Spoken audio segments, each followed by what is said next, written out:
എല്ലാവർക്കും നമസ്കാരം.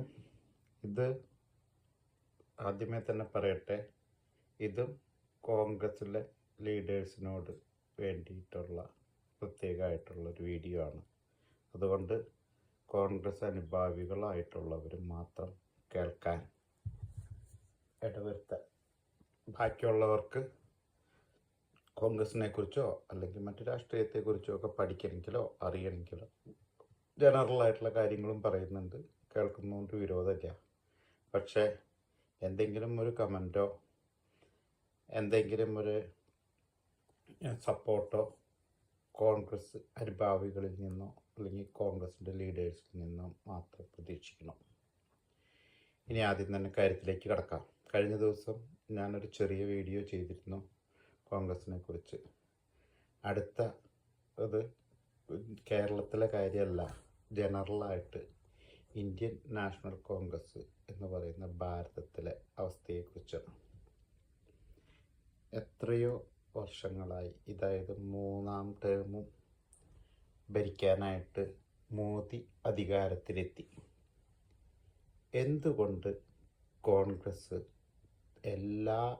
ഒരുവിധം എല്ലാ സംസ്ഥാനങ്ങളിൽ നിന്ന് പോലും തുടച്ചു നീക്കപ്പെട്ടു? വളരെ ചുരുക്കം സ്ഥലങ്ങളിൽ, ഇപ്പോൾ കർണാടക എടുക്കുക, അല്ലെങ്കിൽ അങ്ങനെ ചുരുക്കം ചില സ്ഥലങ്ങളിൽ കണ്ടിന്യൂ ചെയ്യുന്നു എന്നതൊഴിച്ചാൽ ഭൂരിഭാഗം സംസ്ഥാനങ്ങളും കോൺഗ്രസ്സിന് നഷ്ടപ്പെട്ടു. അപ്പോൾ ഈ കോൺഗ്രസ്സിന് എവിടെയാ പാളിച്ചകൾ പറ്റിയത്?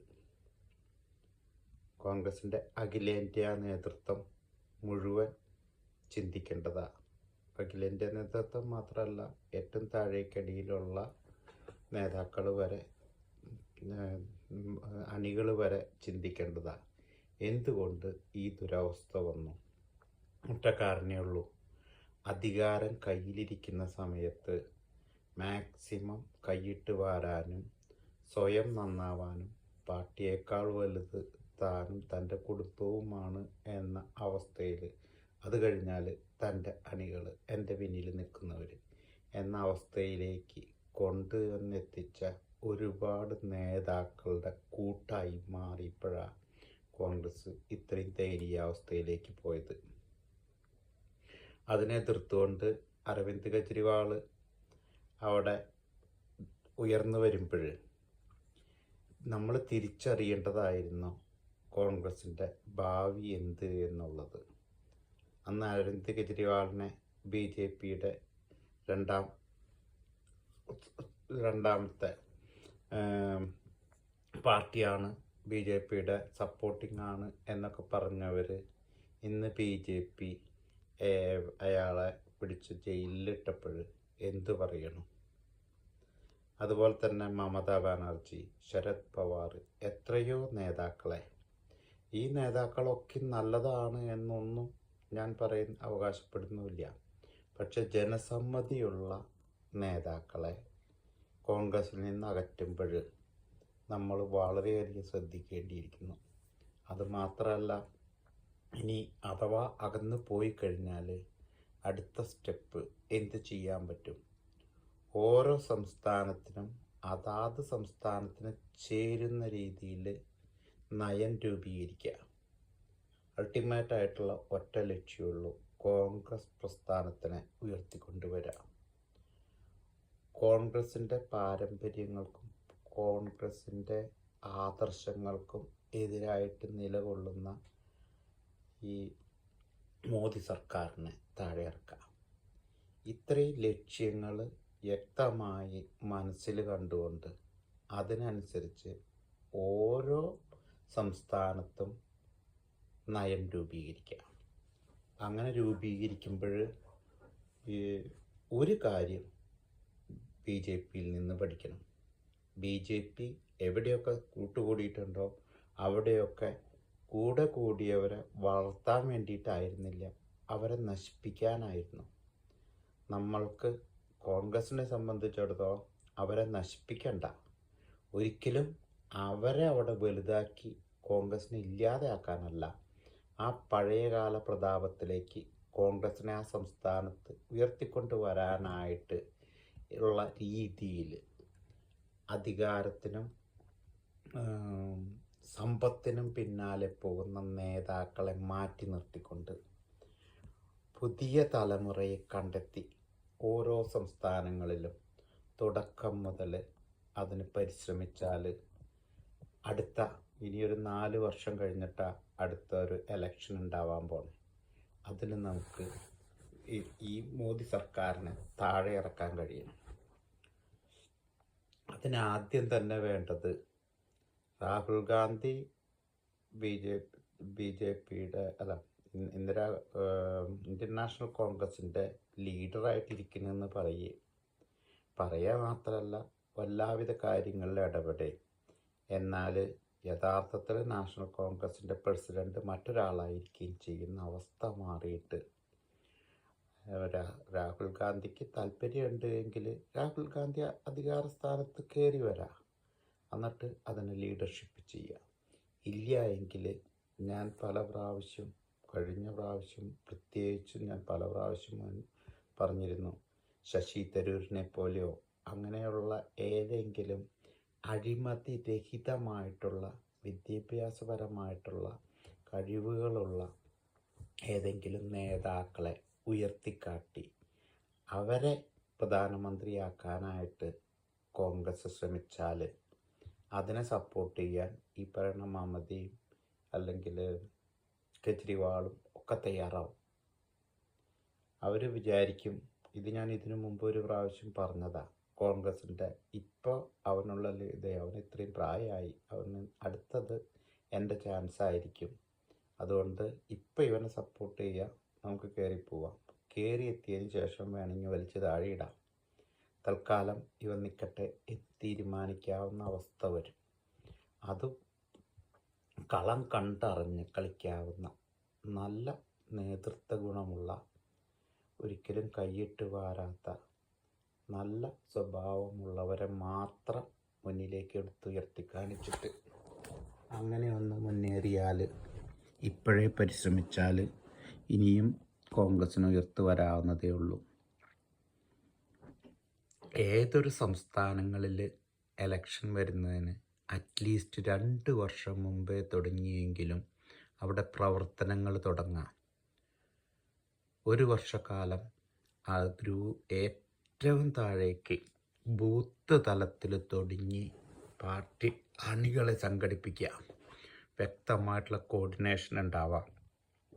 1 വർഷത്തിനകം ഓരോ സ്ഥലങ്ങളിലും ആരായിരിക്കണം സ്ഥാനാർത്ഥി എന്നതിനെക്കുറിച്ച് ഒരു ധാരണയുണ്ടാവുക, അയാൾക്ക് കൂടുതൽ പ്രവർത്തിക്കാൻ അവസരം കൊടുക്കുക.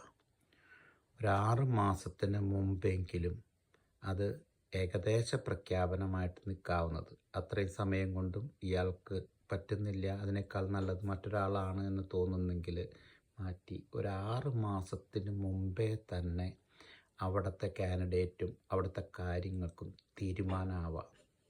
ഈ വക കാര്യങ്ങൾക്ക് എല്ലാ നേതാക്കളെയും കോർഡിനേറ്റ് ചെയ്യുക.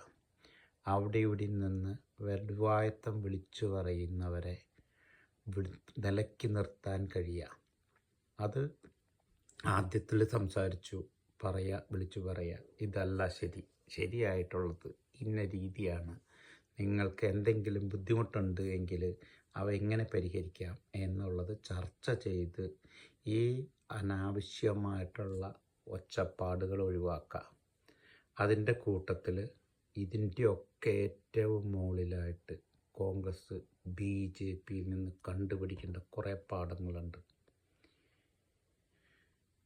BJP എന്ത് തെറ്റാ ഇന്ത്യക്ക് ചെയ്യുന്നേ എന്ന തിരിച്ചറിവ് യഥാർത്ഥത്തിൽ ഏറ്റവും താഴത്തെ തട്ടിൽ മുതലേ എത്തിക്കാൻ പരിശ്രമിക്കുക. രണ്ടാമത്തത്, ഈ വക കാര്യങ്ങളിൽ കോൺഗ്രസ്സിന് എന്താണോ തനതായിട്ടുള്ള വ്യക്തിത്വം, കോൺഗ്രസിൻ്റെ ശൈലി, കോൺഗ്രസ് എന്തിനെയാണോ പിന്തുടരുന്നത് എന്നതും അതോടൊപ്പം ചേർത്ത് എത്തിക്കാൻ ശ്രമിക്കുക.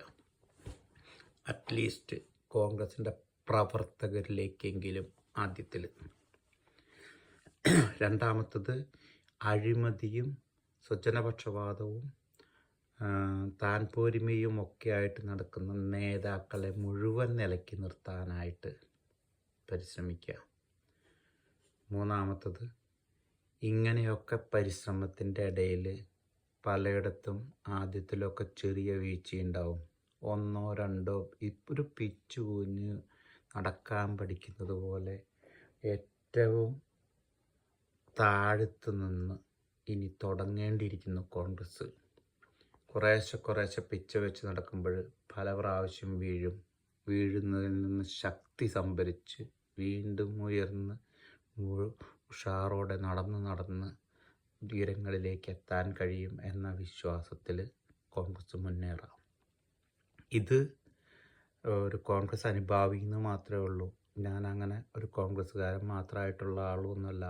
ഇത് കോൺഗ്രസ്സിന് ഇന്ത്യക്ക് കഴിയുന്നില്ല എങ്കിൽ അതിന് പകരം മറ്റ് പല ശക്തികളും ഉയർത്തു വരും എന്ന തിരിച്ചറിവിന് വേണ്ടി പ്രത്യേകം ഓർമ്മിപ്പിക്കുന്നതാണ്. അടുത്തത്,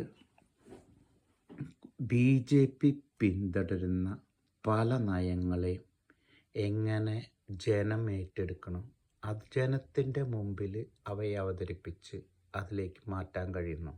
ഏറ്റവും ഉദാഹരണം കാശ്മീർ പ്രശ്നം.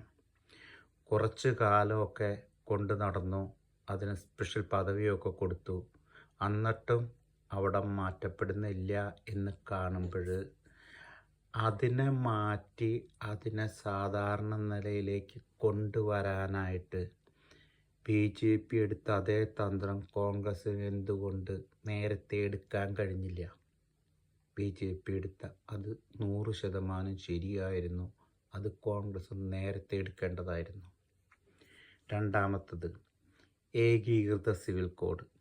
ഏകീകൃത സിവിൽ കോഡ് എന്ന് പറയുന്നത് നമ്മളെല്ലാത്തിനെയും കണ്ണടച്ച് BJP ഇതിനെ മുസ്ലിംസിനെതിരെ എന്ന് പ്രചരിപ്പിക്കുന്നതിന് പകരം ഇവർ കൊണ്ടുവരുന്ന പല കാര്യങ്ങളും നല്ലതാണ് എന്ന തിരിച്ചറിവോട് കൂടിയിട്ട് ചില കാര്യങ്ങളിൽ സപ്പോർട്ട് ചെയ്യേണ്ടടുത്ത് സപ്പോർട്ട് ചെയ്യുക, മിണ്ടാണ്ട് നിൽക്കേണ്ടടുത്ത് മിണ്ടാണ്ട് നിൽക്കുക.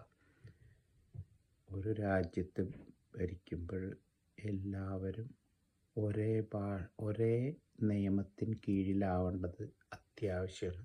ഒരു ശരീരത്തിൻ്റെയും കീഴിലല്ല ഇന്ത്യൻ ജനത ജീവിക്കേണ്ടത്. ഒരു ബൈബിളിൻ്റെയും കീഴിലല്ല ഇന്ത്യ ജീവിക്കേണ്ടത്. ഒരു മഹാഭാരതത്തിൻ്റെയും കീഴിലല്ല ഇന്ത്യൻ ജനത ജീവിക്കേണ്ടത്. ഇന്ത്യൻ ജനതയ്ക്ക് ഇന്ത്യൻ ജനതയുടേതായിട്ടുള്ള വ്യക്തമായിട്ട് സിവിൽ കോഡ് ഉണ്ടാവണം. അത് എല്ലാ മതസ്ഥർക്കും ഒരുപോലെ ബാധകമാവണം. അടുത്തത് വഖഫ് നിയമം. വഖഫ് നിയമത്തിനകത്ത് ഒരുപാട് പോരായ്മകൾ വന്നപ്പോൾ അവയെ തിരുത്താൻ BJP തയ്യാറാവുമ്പോൾ ആ തയ്യാറാവുന്നതിനെ പരിപൂർണമായിട്ടും കോൺഗ്രസ് സപ്പോർട്ട് ചെയ്യുക. അതിലെ പോരായ്മകളെ ചൂണ്ടിക്കാണിക്കുക, അവയെ എതിർക്കുക. അല്ലാതെ ഒരു ബില്ലിനെ മുഴുവനായിട്ട് എതിർക്കല്ല വേണ്ടത്. അതിനു വേണ്ടിയിട്ട് കേരളത്തിലെ ബദ്ധശത്രുക്കളായിരുന്ന LDFും UDFും ഒന്നിച്ചു ചേർന്ന് പ്രമേയം പാസ്സാക്കുകയും മുനമ്പത്ത് ചെന്നുകൊണ്ട് അവരുടെ കൂടെ നിൽക്കണേ എന്ന് പറയുകയും ചെയ്യുന്ന ഇരട്ടത്താപ്പ് മാറ്റിയിട്ട് കോൺഗ്രസിൻ്റെ വ്യക്തത, ഏത് മാർക്സിസ്റ്റ് പാർട്ടി ആയാലും BJP ആയാലും ഏത് പാർട്ടി ആയാലും അവരെടുക്കുന്ന തീരുമാനങ്ങളിൽ നന്മയെ നന്മയായിട്ട് അംഗീകരിക്കാനും തിന്മയെ തിന്മയായിട്ട് ചൂണ്ടിക്കാണിക്കാനും തിരുത്തലുകൾ വരുത്താനും പരിശ്രമിച്ചുകൊണ്ട് ഇന്ത്യയെ നയിക്കുന്ന, ഇന്ത്യയിലെ പഴയ കാല പ്രതാപത്തിലേക്കാൾ ഉയരങ്ങളിലേക്ക് ഉയരുന്ന ഒരു കോൺഗ്രസിനെ സ്വപ്നം കണ്ടുകൊണ്ട് അതിന് കോൺഗ്രസിന് കഴിയുന്നില്ല എങ്കിൽ മറ്റ് പ്രാദേശിക ശക്തികളോ ദേശീയ ശക്തിയോ ആയിട്ട് മറ്റ് പലരും ഉയർന്നു വരും എന്ന തിരിച്ചറിവോടെ കോൺഗ്രസ് നേതാക്കൾ പെരുമാറണമെന്ന് പറഞ്ഞുകൊണ്ട് ആഗ്രഹിച്ചുകൊണ്ട് നിർത്തട്ടെ. ജയ് ഹിന്ദ്.